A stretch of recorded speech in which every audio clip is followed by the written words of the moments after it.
If there is one influencer that you're going to take advice from, it might as well be a neuroscientist with a PhD that teaches out of Stanford University. Behaviors are the fundamental layer. You have to do the right things for anything, for sleep, for learning, for sports performance. But I'm going to walk you through Andrew Huberman's morning routine, and 30 days later, how did it affect me, my mental mood, and my overall testosterone levels. It's over 9,000! And huge disclaimer, I do not suggest you do any of these things before you consult a physician, and I am no means, this is not medical advice. So the first thing that I started doing waking up is I do not touch my phone whatsoever. As we grow up more in the age of social media, this is sort of becoming like cigarettes. So I toss this aside, I do not even touch it for the first hour. The worst thing that you can do when you wake up is you start scrolling while you're in bed.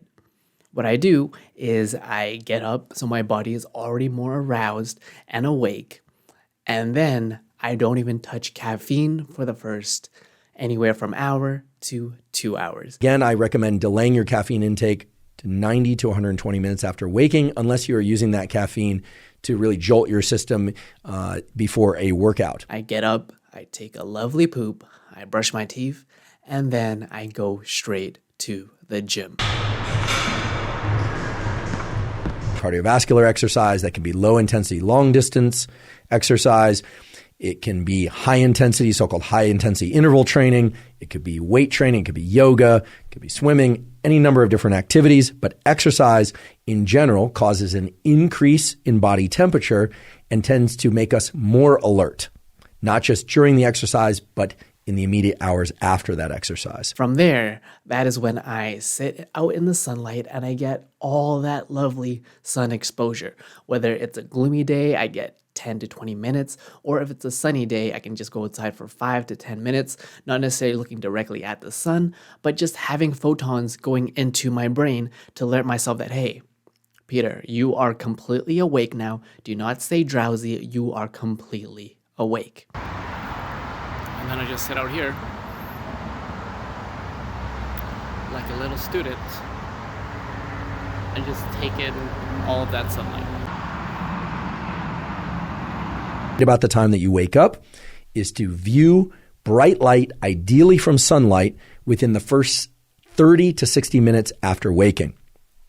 That's right.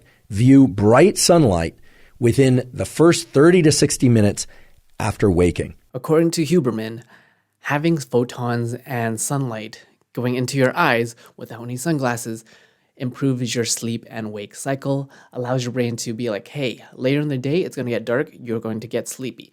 But because of the sunlight going into my eyes, I get vitamin D, increased testosterone, as well as overall alertness and alleged mood elevation. From there on, I've been sitting in benches and parks right after the gym, outside, and just taking up all that lovely sunlight, especially on those gloomy days where before, during the pandemic, I would just be clamored inside my room and not step out of my house for days and even weeks. I've also increased my overall intensity of weightlifting and exercise, including cardio. So I used to go, let's say, 1 to 2 to 3 times a week. I've now increased it to 5 times. Monday to Friday, I wake up, first thing I do is I go straight to the gym, increase that intensity. On top of that, followed by my weightlifting routine and exercise regimen, I then follow up by anywhere from initially 15 to now 20 to 30 minutes of just low intensity, continuous cardio on the treadmill. So now, before I even start my day, I have put in the work in terms of getting my workout in, getting my cardio and getting my heart rate up, and then getting sunlight into my eyes so I can improve and overall increase my alertness. Followed then by I would have coffee, and then I stare at the sun, even though it's raining right now in Vancouver. Overcast, still get some sunlight into my eyes. And from there, the coffee itself usually suppresses my own hunger. I then fast for anywhere from 2 to 3 to even 4 hours, and I really don't have breakfast, and I eat usually around 1 to 2 p.m. So it's currently 1 p.m. this is what I shall be eating. For all my Vietnamese people, this is com tam, broken rice, pork chops. That is because of that usually slump that people have when it comes to eating a lot of carbs, a lot of heavies, and then you have to take a nap. If you want to be productive, I usually fast and I eat after I get whatever task that I'm doing, and then I eat a meal. Not too heavy though. From there, I make sure that I don't have any caffeine whatsoever. This is where I start to wind down. Anywhere from 4 p.m., that's when it starts winding down. No caffeine whatsoever, making sure that I don't have any sort of... First of all, you're going to want to avoid bright artificial lights of any color. artificial light. This will keep you awake. If you are in bed and your night routine includes you and your phone, you're probably not getting any sleep. You are getting way too aroused by whatever content that you're watching, and you are keeping your brain constantly up, and then you have anxiety, you don't have sleep, and then repeats over and over. Come on, that person happened to be. Which is why this night routine is so important. So first thing, as I'm starting to wind down, I don't even touch my phone. I put my phone in my office, and then I go into my bedroom. I read a book, I journal, thought process, just be with myself.